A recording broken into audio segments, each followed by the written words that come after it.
Assalamualaikum warahmatullahi wabarakatuh.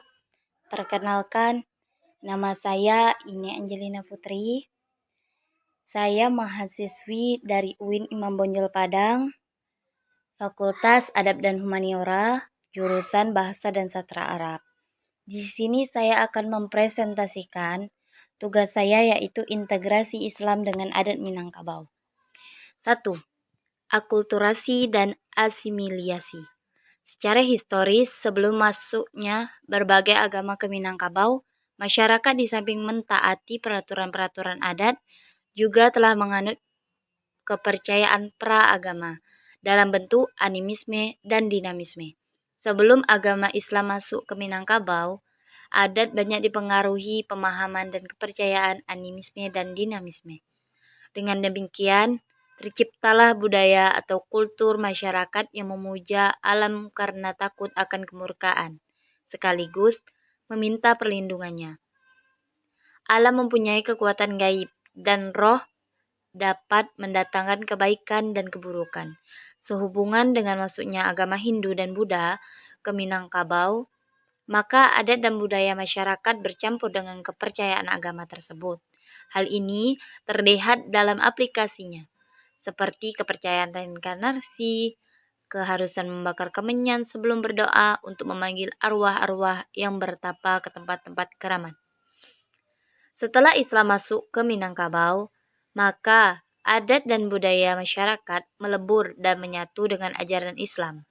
Sebab agama Islam tidak menghapuskan adat, bahkan menyempurnakan dan memperkokohkannya, selama tidak bertentangan dengan prinsip ajaran Islam. Pembawa Islam ke Minangkabau dengan cara persuasif dan damai melalui perdagangan dan dakwah yang bijak, sehingga dapat diterima masyarakat dengan cepat. Dengan demikian, adat dan budaya masyarakat Minangkabau saling menunjang dan dengan ajaran Islam dan semakin kokoh serta mendarah daging dalam kehidupan masyarakat. Hamka 1982. Kedatangan Islam menyebabkan terjadi pembaruan adat dan agama dalam masyarakat Minangkabau. Walaupun terjadi konflik, bahkan berlanjut dengan bentuk peperangan, perang Paderi, antara radikalisme dari kelompok Paderi yang dikenal dengan kelompok Harimau nan Salapan, yaitu Harimau yang 8. 2. Dengan kalangan kaum adat.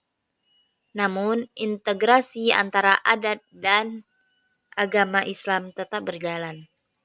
Dalam aturan adat dinyatakan, hidup mempunyai tempat, mati berpusara dan berkubur. Kuburan hidup di rumah tangga, kuburan mati di tengah padang, sakit ditengok, mati dijenguk.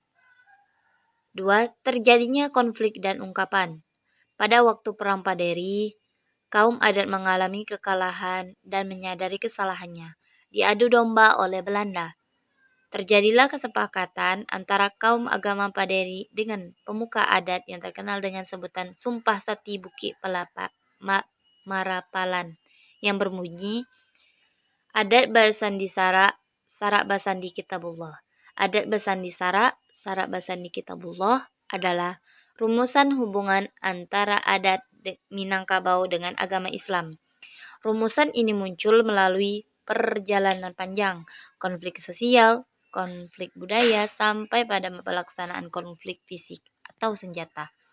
Rumusan falsafah adat bersandi sarak, sarak bersandi kitabullah, yang sampai sekarang masih dipegang oleh masyarakat Minangkabau dan dijadikan dasar gerakan dan perjuangan untuk menciptakan masyarakat Minangkabau yang beragama dan beradat. Adat bersandi sarak, sarak bersandi kitabullah adalah rumusan hubungan antara adat Minangkabau dengan agama Islam.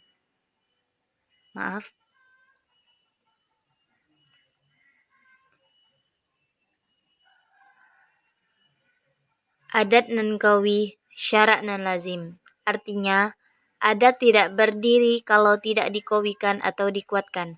Syarat tidak akan berjalan kalau tidak dilazimkan atau diwajibkan.